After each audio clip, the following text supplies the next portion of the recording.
What I'm trying to say is just clearing your 10th standard that you got an entry ticket to your professional course. Do you agree?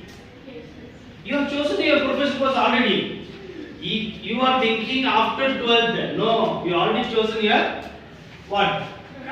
Professional course. Correct or not? This is what you are going to talk. Many of you don't have any awareness that you have already selected your profession. Profession ಅಂದ್ರೆ ಅರ್ಥ ಆಗುತ್ತಾ? ಏನು ಕೆಲಸ ಮಾಡಬೇಕು, ನಾನು ಏನು ಮಾಡ್ತೀನಿ ಅಂತ ನೀವು ಆಲ್ರೆಡಿ ಫಿಕ್ಸ್ ಮಾಡಿಬಿಟ್ಟಿದ್ದೀರಾ. ಗೋಲ್ ಸೆಟ್ ಆಗಿದೆ. Many of you are not aware of it.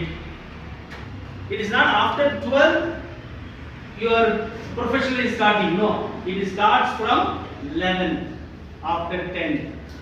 So the first achievement, the little achievement you have to celebrate.